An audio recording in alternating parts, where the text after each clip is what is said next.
face na pag-usapan natin kanina sa ating 6-man panel na by the way, unang beses natin ginawa Oo nga eh. ay mga mid-lane changes. May mga Holy Crystal nerf at pati na rin yung See mga value hero in na me? mukhang hindi na maiilawan. You Pero hindi should. ko pa nakikita si Marcel, Papi. Ay, oo nga no. Feeling ko na talaga. Ito yung mahirap no? Kapag may bagong hero, lagi napupunta sa red side. Yung yung distribution talaga, yung pressure talaga eh, no? Okay, so this is scary. Open up Valentina, Jushin, and Marcel. If you're Aurora, are you willing to open up the Marcel in favor of Jushin? O kaya naman isang Valentina. Wow. Ang daming mga scary openings dito. Well, I guess kasi yung Jushin, meron kang Eve na pwedeng ipang-counter doon eventually. At this is an interesting scenario na pinupuntahan niya ng Aurora. And I think it's a big risk kung sakaling ibibigay nga nila ang Marcel na ito. Panigurado ang ating mga Filipino viewers ay nakatikim na rin ng mga mahirap na Marcel games. And for Team Liquid Philippines, wala silang pakialam kay Marcel. They take in the Leomord para sa GOAT na si Carl TZ. Ano kaya ang i-reply dito ng Aurora Gaming? Man, sa totoo lang, comfort na to eh para sa Team Liquid Philippines. And nakita natin na nung Seabold qualifiers, no, may glimpse na tayo kung ano ba yung mga prayo ng Team Liquid, kung paano ba sila umiikot. And ang Aurora naman ngayon, may Valentina option pa sila, may Eve option pa sila. Feeling ko Eve or Valentina +1 ang magiging atake dito. Napakalakas ng Valentina ngayon sa loob ng ating meta. Ay, Jushin is also open. Ayan. At yun, pipiliin niya. Jushin and Marcel, that's what I'm really expecting dito. Napipiliin. Pero hindi, wala talaga. Ayaw talaga. It's the Grok. Nobody is picking the Marcel and ibang klase nga yung nangyayari dito. No? Parang wala pang willing mag-risk na kumuha ng Marcel. Pero tingnan natin kung magbabago yan para sa Team Liquid Philippines. Nagahanap pa rin sila ng kanilang roamer. And for the next 2 picks, ano ba ang pwede nilang makuha dito? Yeah. You have XP lane options, Lapu-Lapu and Yuzhong available. Of course, para kay Sanford. Pero baka i-deprioritize sila dito yon para dahil madami pa ng mga choices. So I'm thinking, Gatot Kacha and Eve para dito sa TLPH. When in doubt, Gatot Kacha. Oh, Pero kalid ang kanilang Kalid muna. kukunin. Pero wala pa namang kasiguruduhan ito kung mapupunta nga ba sa loob ng kamay ni Sanford ang kalid o mapupunta naman sa roamer nilang si JP. Punta na tayo sa ating third and last pick on the first base para dito sa Aurora Gaming. Feeling ko pwede na silang kumuha dito ng Claude. I think ito yung pinakamaganda for Dominic Kite para at least mayroon ka naman sagot sa Eve. No? And scaling din kung iisipin. Yun na ata yun, no? Lock na nila yung Claude dito. yeah. Claude perfect versus Eve. Doming special. At may chance kasi na maban mo. You just have to ban the carry dun sa mga Second phase. Sa second phase mo and you're gonna be okay already. Napakalakas pa rin naman ng carry at Claude ngayon. No? Ayan na. Talagang nantutunaw lamang. But with that, Claude is locked in for the side of Aurora Gaming. Landing phase na ang ating tinitignan. Naghahanap pa rin ang side ng Team Liquid Philippines ng kanilang potential roamer or XP and gold laner. Iban the carry. Kung ikaw ang Aurora dito. Samantala for TLPH, they can focus on the Demon Kite heroes. Guinevere already being banned means na wala na ring Fredrin. Ano matitira? Yisun Shin perhaps para kay Demon Kite. Kaso, ang pwede mo isipin dito if you are TLPH, ang naging choice ng Aurora is mag-Claude. So usually, utility jungler ipapares mo dyan para hindi ka farm heavy. At ano ba yung mga natitira dyan? Maybe Suyu is the ban para sa TLPH. And look at that, Harith taken away by Aurora Gaming. Mukhang si Daiki na ang tina-target ng Team Liquid ng Aurora Gaming ngayon. Alam mo, pakiramdam ko, carry na nga next dyan. Yun na Tama ka dun, Wolf. Parang wala ka nang maiisip na ibang hero, no? Pwera na lang kung tatargetin mo yung hero ni Sanford dito. Kasi ang dami pang option. May mga Lapu-Lapu. Minsan nga may mga glue pa, di ba? May Yuzhong pa. May Yuzhong pa, di ba? Ang dami talaga eh. Ang dami nating pwedeng makita sa kamay ni Sanford. Pero baka naman kasi iniisip na rin ng Aurora na ang kalid na ito ay XP laner na. Pero again, we never know dahil may history rin si JP na naglaro ng Khalidrome. Yeah. Should be carry. Kung hindi man, ano pa ba ang mga ibang mga option? for the gold. Granger siguro. Kung ayaw nila ng stable hero para sa Ayun. it's just the carry as expected. And ngayon na wala ng Suyo, maybe Joy, Ban o kaya naman ay yung Harley na yun yung mga natitirang options dito on the jungle. And of course, Season Chin can also be picked up by TL. Kaso nga lang, Season Chin and Claude, pag pinagsama mo ay mahirap. Alam mo, parang naisip ko nga dito, kung utility ang target ng Aurora, again, nakita natin sa qualifiers, di ba, ng Seaball, may mga Guinevere. Ay, Kaso wala pala. nakaban. Akay na siguro yung natitira. Akay na lang. Oo. Nahype pa naman ako sa Guinevere, Oo nga nakita ko nakaban. Nakaban din. Tapos kung sakaling lalayo ka naman, Barat sa hindi naman masyadong Mahirap nagagamit yan, oo. ngayon. Especially you're up against a Claude Yan, na mahirap. talagang parang isa sa mga natural predator ng pick na yon. Pero gusto ko yung nabanggit mo, no, Wolf. You Yeah. mentioned the Yisun Shin na mukhang sumisikat na rin in other lanes, apart from the jungle. That's right. That can be your gold laner. But of course, para sa Aurora, mas magandang pumili na dito ng kanilang utility jungler, which I think yung Akai yung natitira. Apart from that, Harley nagiging option na rin sa ngayon. So those are the two heroes that I'm thinking of. And I think para sa Aurora, mas magandang i-last pick na nila yung hero ni Edward. Kasi lalabas muna yung choice para kay Sanford. So maka-counter nila yung choice nila.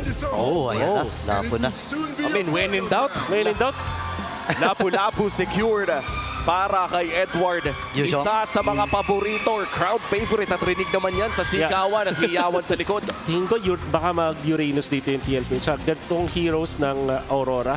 Yun nga lang, kailangan talaga ng hard lockdown. So, mapoperes ka din mag-Yuzong dito. Alice is another option para sa TLPH, sabay Granger. Yun yung pwede nilang maging choices dito ng last 2 picks nila. Alice, Granger, o kaya naman Uranus plus hard carry na gold. Uranus plus Obsidia. Kaso, no, parang are you actually going to give the Apex Predator ay Uranus ang pinakamahirap na XP laner sa buong sa balat ng Land of Dawn? Ayan. Kailangan mo eh. So Alice, Granger. Oh, Moskov! Wow. So ngayon, ang Aurora, I think Hayabusa ang best option para sa kanila bigla. Hindi na pwedeng mag-akay basta-basta kasi wala na silang pang anti-split dito apart from the Lapu-Lapu and maybe the Claude. Think about it. Harley, isa pang option. Pwede. Oo. Pero yung nakikita ko dito is the Hayabusa. So, sa priority, Hayabusa, then Akai, then Harley. Kailangan nila ng pang-finish dito eh dahil at saka yung sasagot din dun sa split. No? Oo. Pwedeng lituhin lang ng Team Liquid at daalin sa split to lalo na pag nasa papunta sa late game, di ba? Tapos Especially- nag-Hanzo sila, no? Oy, Ano yan? who knows? Balmond? Nakikita na rin natin yung Utility hands-off. jungler. Balmond? Is he Pwede? actually going for a utility jungle? Balmond? Si Myrtle yun, di ba? 4 na segundo na lang! Wow! Oh my goodness! Pag celebrity ka na kasi, Kahit sino na kahit eh. ano na yung hawakan mo eh. At saka, tandaan natin, si Demon Kite dumaan yan sa Dark System. Oo nga pala. Dumaan sa Dark System yan si Demon Kite eh. Tama ka doon, Burrito. Ito yun eh. Ito yun! Akala nyo Ito ba? yun eh. Akala nyo ba kakampi nyo ang kadiliman? Si Demon Kite ay pinanganak sa kadiliman. Pinalakas ng kadiliman. Men, kaya hindi... Hinihinga niya ang Dark System. At ngayon ay nailabas na ang Balmond pick in the first day of MPL Philippines. Kalaban ang Team Liquid Philippines straight out of the M7 World Championship.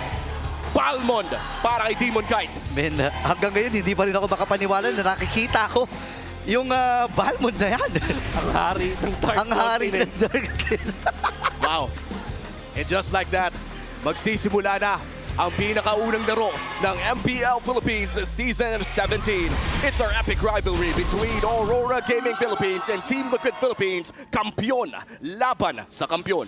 Men, kabang-abang ito lalo na hindi natin madalas nakikita itong Balmond. And baka isa to sa mga maging advantage ng Aurora. Kasi kapag yung hero, hindi mo madalas nakakasalubong, Yeah. parang parang nakakalito, nakakagulo eh, no? So, kung babalikan natin yung mga choices kanina, Hayabusa will be good para counterin yung split ni Moskov. Pampatay din siya dun sa Eve and many times against the Leomord. The next option was the Akai para meron kang heavy spin for additional stun. But Aurora chose to go for the Balmond kasi parang in-between siya nun. So wala siya nung stun pero meron siya ng AoE damage. Oo, pero napakasakit talaga ng early game damage naman na nanggagaling dito kay JP. And so far, no, mukhang ang kalakasan talaga ng Balmond ay napakahirap niyang i-invade. Oo. Lalabanan ka kasi at lalabanan yan. And hindi rin biro, hindi mo rin super tansyado kasi yung damage nung mga ikot-ikot na yan. Lalo na, masasabi ko, hindi ka nung kabilis mag-farm as compared sa isang Leomord. Pero papalag din talaga, hindi magpapabata, kumbaga. Talagang napakataas na standard kasi nung pag-farm ng Leomord. So I understand why you were saying that. Kaso yung Balmond is still a very fast jungler to me para sa kung utility jungler basis. Tapos meron ka pa nung lethal counter retry na sa ngayon, yung first kill retry kasi ng isang Leomord, ang hirap na din talunin. Pero kung may lethal counter ka to go with it, yun. Meron ka talagang pwede isabay dun sa retry mo. Binigyan ng OG. Oo nga eh. Yan ang OG combo Binigyan ng dati OG. sa retry. Op. Wait lang, may wall din, si Light. Pero pwesto na sila, 4 segundo para sa unang pagong. Mukhang mauuna dito ang Aurora. Oo. At kontrolado na ng Aurora ang River. And mukhang mahihirapan pumasok ang Team Liquid Philippines. Maliban na lang, of course, kung makakapag-level 4 para Domingkite, ha? Uy. Medyo nalulugi kay Daiki. Nako. At papalagan pa ata. Ay! Nirekulan na. Wait lang, may mga pag-recall pa na ginagawa. Ewing ngayon, yung mga kalahati. Bago naman yung nahahawakan, Edward, tumamba na. Pero sa likod ng bahagi, si Demon Kite ang pinupuruan. Pero si Sanjay na maaalam din. Ang baba na nabuhay ni Demon Kite. Siya'y mapapatay ni Carlito ngayon. Sasama na SOD! si Demon Kite. Tumama ang SOD. Sasama ba si Daiki? Yan ang katanungan. May blessing duwid ay bibit-bitin. Sa iba ng likuran. Pero si Carlito ay nakadalawa na. Pero ang pagong ay Wow! hindi pa rin. No way! Sino man? Nakatatlo na si Cortez. At si Sanko nagtatapos. Wow! Clutch play mula sa The Goat. Paano nga ba nangyari yun? 7 deaths across 2 teams nung nangyari. Kaya naka 3 kills doon si The Goat dahil doon sa paggamit niya ng kanyang first kill. At yung idea nila is to go for the Balmond. Actually, sinacrifice nga nila si Sanji doon sa exchange na yun. Pero mas nakakuha sila na mas maraming kills. Oo, at mukhang ipagpapatuloy ng Aurora ang pag-take ng first turtle na to. Round 2 na ang kanilang call. Edward, Oy! kumalunan ako, hindi ata makakagalaw si Carlito. At siya'y napunaw na kagad. Mula kay Miss Second Set, nakadalawa na. Pero sa likod ng bahagi naman si Demon Kite kumamaalam din for the second time. Si Sanji ngayon ay kailangan umatras sa baba na ng kanyang buhay. Edward with a triple. Pwede pa magkaroon ng isa. Grabe yung suntukan ng dalawang kupunan na ito. Si Sanford looking at that sustain. Kaya niya atang tibayan ang kanyang sarili para makaalpas pa. Men, 3 minuto pa lang lumilipas. Pre, 11 kills na to. Wala pang 4 na minuto, Burrito, as you said. 11 kills across the board. At hindi pa rin natitake yung first turtle. Wala pa rin nakakakuha. Wala pa rin nakakuha. At this time, yung dalawang junglers natin will decide to just to take their own farm kasi ang laking ang dami nang nawala sa kanila. Let's find this being a 3-2 kill score para kay Caltizi. Back-to-back deaths tapos hindi siya nakakuha ng second cycle ng mga minions niya. Hindi ganun kaganda kaya mas pinokusan nila kumuha dito ng War Axe. Now it is available. At Yun. mabilis na pagkuha ng turtle para sa TLPH. Tech charge ay ginamit ni Light pero wala na siyang aabutan. Napagandang pagliko nito para sa Team Liquid at sila yung may hawak ng maliit na kalamangan dito. And looking at Edward, no, near perfect, or in fact, almost perfect na KDA para sa kanya. 5-1-1 on this Lapu-Lapu. At siya din ang pinakamayaman kung ikukumpara sa mga ilang miyembro ng larong ito. Pero hindi naman ganun kalaki ang ating gold lead. Honestly, parang dead even nga ata tayo dito eh. Kailangan natin makita yung farm ng bawat isang miyembro dito. Kasi etong si Daiki nakapag-farm ng matiwasay dun sa mga pangyayari na yon. Tapos etong si Sanford na hindi pa namamatay pero meron siyang 4 assist and 1 kill. Eto siguro yung mas scary. Sabihin na natin na maganda yung scaling ng dalawang gold laners natin pero yung Alice na 3 na yung hinahawakan tapos nabubuhay pa rin. Parang maa-accelerate yung pagpapakunat at pagsusustain dito ni Sanford. And so far, no, mukhang si JP makakahuli ng 3. Okay, Raging Sandstorm ay nagamit niya rin. Pero hindi na muna lalaban dito ang Team Liquid. Inaantay nila. Mahaba pa. 1 minuto pa halos para sa ikalawang pagong.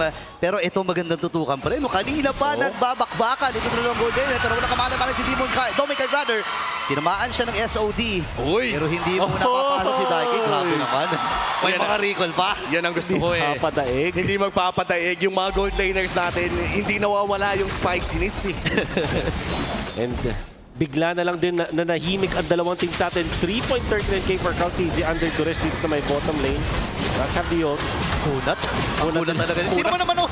Ako na. Hinihiwa-hiwa ni Carl TZ pero hindi tumatakbo sa balat ni Edward. Pero si Sanford ngayon ang tututukan ni Yue. Bibit-bitin with that lantern. Pero wala eh. Kalma na muna.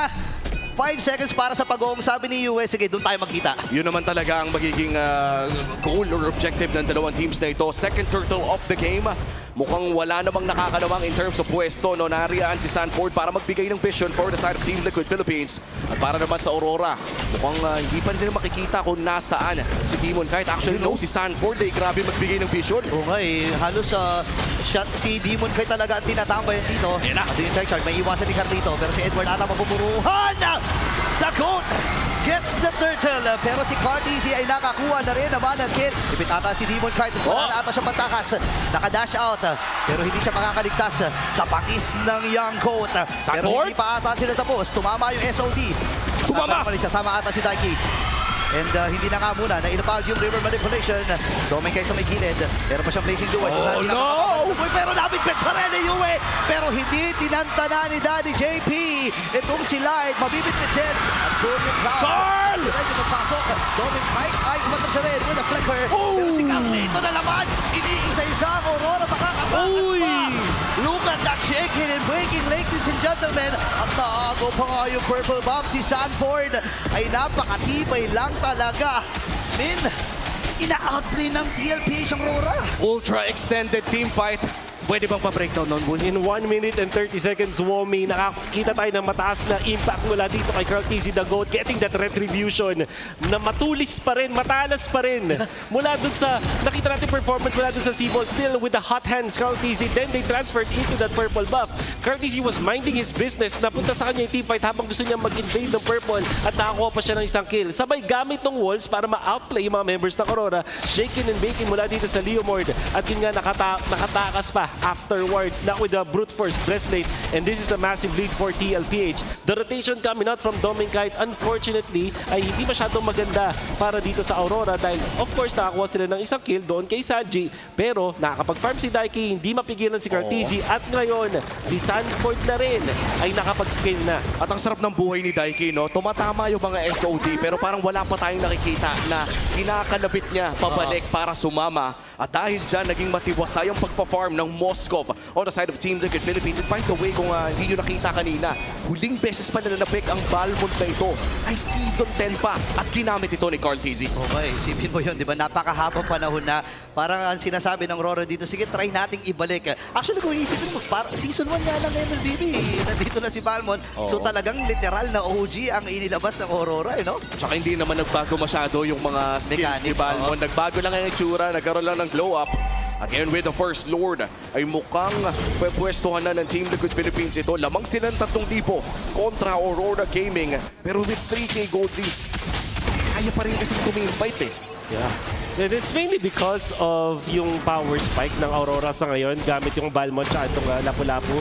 Lethal counter nandyan pa rin, tapos may Queen's Wings at War Axe naman itong si Edward. So kung usapang palag lang, kung palag kaya itong Lord na to. And then if you factor in yung Blazing Duet na ngayon, 2 items naman na ito si Daiki, there is a chance actually for them to contest. Oh, and big item pickup as well para dito kay JP with the Chastised Pauldron na babagal ang pag-atake dito ng isang Claude mula sa side ng Aurora. Pero tama ba ang aking nakikita? Skypiercer pickup para dito kay Yue. 10 minutes in. And this is very interesting. Sisimulan na ng Aurora ang Lord na ito. Ano, nakakalahati na kagad. Sanford, hinahanap niya kung nasaan si Doming Knight. Pero si Yue sa bimang nalikuran, napalalim na talaga ang Team Liquid. And di mo kama na kaya nakuha na nila dito si JP. And si Casito, napakababa. Minute siya na buhay. Tumama ang SOD. Daiki. Ito na ang kanyang unang pagsama. Kaya lang si Yue, ako nai-stack na natin. Yung Pearson nakakakuha lamang niya. Doming Knight versus Daiki. 1v1 lang ito. Wala daw tutulong. Walang tutulong, walang tutulong. Walang tutulong. Pero kinalmahan lang, kalma lang. Daiki versus Doming Knight. Ito yung mga bago nating abangan. Pero Flicker in! hindi pa tapos. Si Carl TZ, napa-flicker at na-force ito para kay Yue. Wow, and nakakagulat din. Daiki on his first game dito sa MPL Philippines. Bumibreaker forward na. Wow.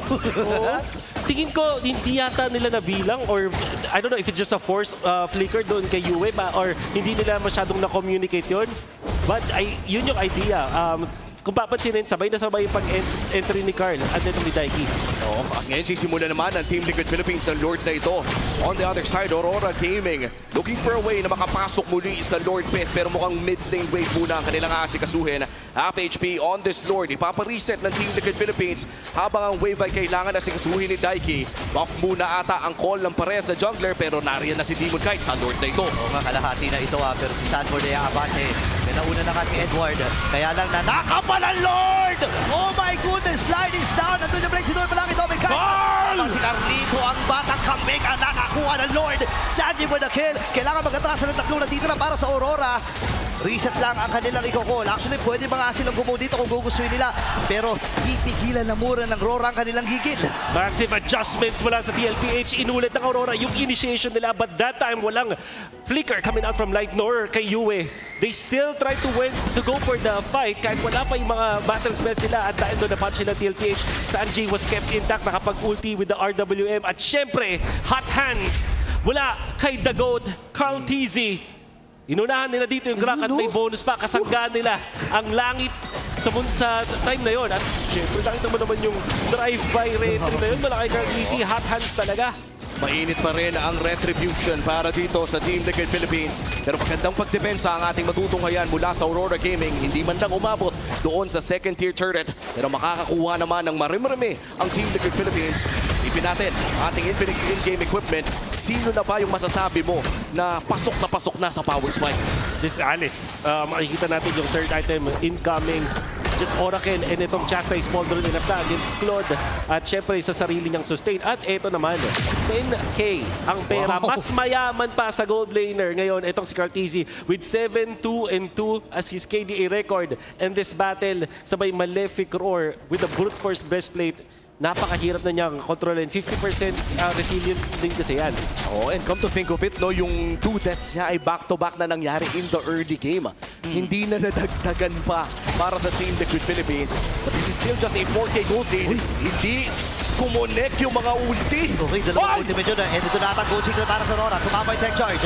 Pero sa likurang bahagi ay kailangan na umatras dito ng mga miyembro ng TLPH. Nakakuha si Carlito ng isa. JP na maalam kagad. Pero tumama yung SOD. Pupuntahan na si Edward. Kakayanin pa ni Daiki na patayin. Pero pumakatrasin. Kaya lang nandun din yung pagsugod with a flicker mula kay Daiki. Gigil na gigil si Daiki sa kanyang first game in MPL Philippines. At mukhang itutuloy pa nila ang pag-push dito sa ginta. Demon Kite na pa-force back. Papasok si Cartesi. Yue! Wala. Naku po! Napaalam din si Yuen. 30 seconds and counting. Pero nagamit na ni Demon Kite yung kanyang ultimate. At makiklear ng matagumpay ng Aurora ang planong pagsugod ng Team Liquid. Gustong maregular yan ang pwede nating description para kay Daiki. Men, talagang Galawan na ganun eh. Men, gusto talagang ma-regular. Ginagalingan ng gusto, pre. Mula dun sa laning stage sa pagkonekta with the SOD, his connection with Carl TZ, at dun sa huling team fight, nakita mo naman, Edward, yung pinata niya, Edward Lapu-Lapu, mga kaibigan, hindi nagpapatinag, hindi nagpapa-aura, at Daiki wants to say na he belongs in this league. Wow. Maybe Daiki is the key para dito sa Team Liquid Philippines sa game number 1. At mukhang ang Lord na ito ay babakura na rin ng Cavalry. Aurora, maganda ang kanilang vision around this area. UN Light providing what is needed para sa Aurora Gaming. At hindi pa naman ganun kalaki, no, yung 6.1 ay kaya pa rin labanan. Pero lamang na talaga ang Team Liquid. Una na si Dominic. Pero sakto! Yung 5-man Sword of Ruins. Mula dito may Sanford na nakakuha na siya ng kill. Andun yung tech charge. Kaya ba ang tibaya ni Carlito? Hindi, napatay na siya. Same with Daiki. Mga damage dealer dito ng Team Liquid ay tugbahan na. Kaya si Edward kailangan na lumatras. At grabe naman yung sustain. Apat na miyembro. Magsama-sama pa daw kayo. Pero sabi ni Demon kahit hindi maaari yan. Kaya pa niyang patayin si Edward. Tatakas na rin muna. Grabe yung sustain. And that little counter na parang exclamation point. 1-4-3 ang naging presyo. Walang jungler ang Team Liquid Philippines. Si Sanji ang hinahanap ni Yue. Maangat pa niya. Makakatakas naman pala. At mukhang itutuloy ng Aurora Gaming ang Northern na ito. 5 segundo para kay Daiki. 4 para kay Carl. At mukhang tuloy-tuloy na nga para sa Aurora. Dire-diretso na ata to. 2 miyembro lang ang natitira para sa Team Liquid. Sapat na daw si Yue at itong si Light Tech Charge. pero pang sugod lamang iyon para hindi nga naman makalapit. Sakto din yung SOD, pero si Dominic na kukuha nun. Sabi ni Daiki, sige, rundown nga tayo. Si JP umahabol pa rin. Si Demon Kite, napakababa na ng kanyang buhay. JP hahabol pa dito, naarangan!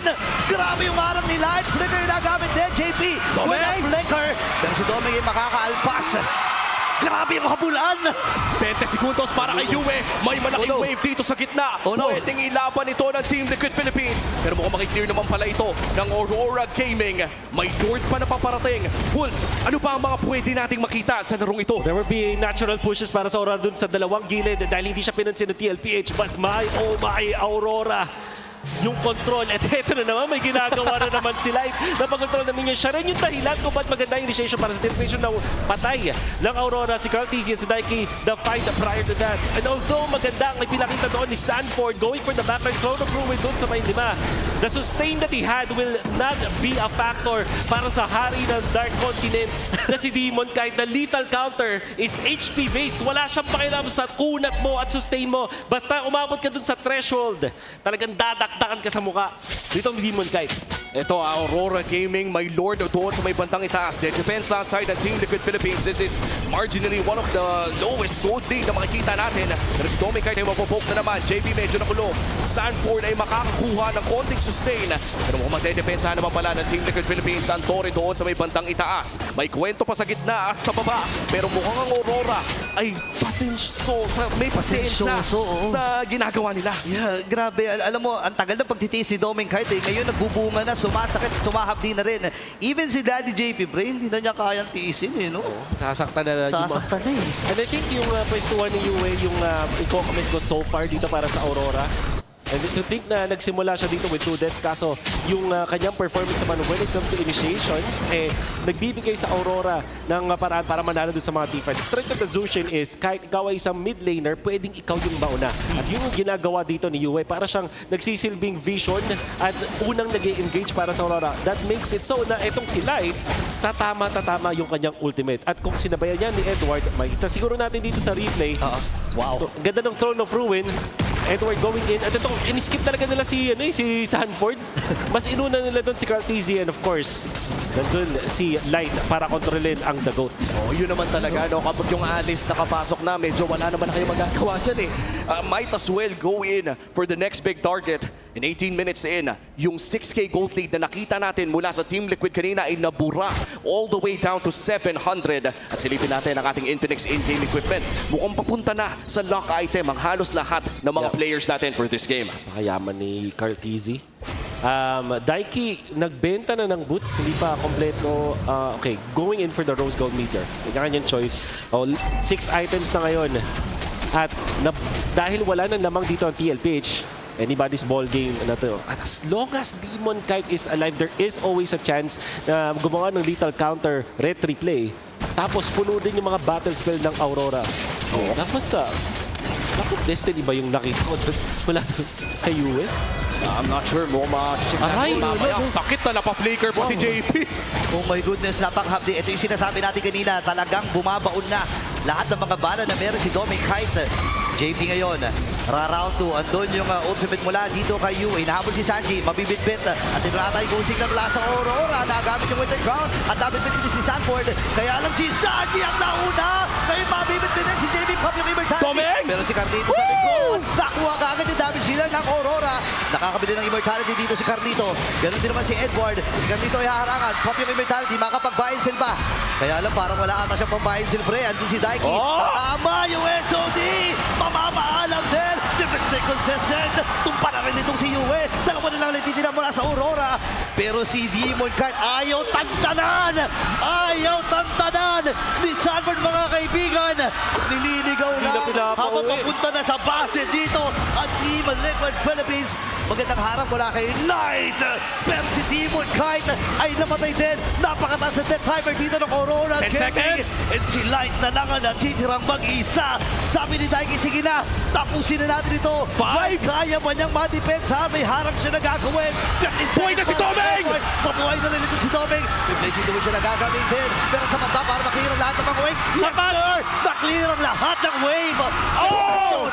Yung SOD para tapusin ang Game 1. And what a finish para sa reigning, defending MPLPH champions para sa game number 1. Ihanda ang kontrata, ihanda ang jersey, ihanda ang uniform, ang sapatos, lahat na. Daiki. Niregular. Pwede nang irregular talaga. But of course, alam naman natin, nasa lineup naman talaga siya ng TLPH. Wow. When it was announced. And if you're a rookie at ganito kaganda ang first game mo, you'll be so proud of yourself. Hindi nagpakita ng kahit anong takot. Unfaced against the world champions. Unfaced against Edward. Kahit kay Light in-outplay. On point, wala ata tayong nakitang nagmintis na SOD sa laban na yon. Alam mo yung kaba factor na sinasabi nila sa mga rookies sa loob ng kanilang first game, hindi man lang nating naramdaman. And maybe it's a big help na may kasama kang apat na sobrang titans na talaga ng loob ng ating liga. And for that, congratulations, Daiki and Team Liquid Philippines for winning game number 1. Pero syempre, best of 3 ang usapan natin dito. At mukhang tuloy ang ating epic rivalry. But still, a great win para sa Team Liquid. Ben, hindi ko naramdaman yung kabay. Mas kinabahan pa nga ako eh. Doon Ikaw ba yung sa totoo kinabahan? lang, mas kinabahan pa nga ako sa mga pwestuhan, sa mga galawan and Daiki, men. Yeah. Isipin mo 2 minuto pa lang, pineflexan na kagad si Domeng. But you can see that in that last clash, ang idea ng Aurora, I think it was a sound strategy. Hanapin mo dun si Sanji. Siya naman talaga yung magiging centerpiece ng damage output coming out from Team Liquid Philippines. However, Countys, he picked up his own. Oh! And of course, ayun na, first game, MVP kaagad. Daiki. Men, wow. Ano size ang jersey niyan? Anong size? Ano size na jersey niya? 5'1". Paisukatan na nga. Sukatan na nga. Baka hindi pa nakatahi yung pangalan sa likod. Itahin nyo na. 5-1-5 in our game number 1, by the way. MVP Daiki in his first game in MPL Philippines. It's so hard not to hype this guy at this point. Siyempre, everybody had doubts. Papasok ng loob ng MPL Philippines, ang pinakamahirap na liga ng MPL Philippines na manalo. Yeah. Kalaban mo pa, Aurora, men. Aurora yun, no?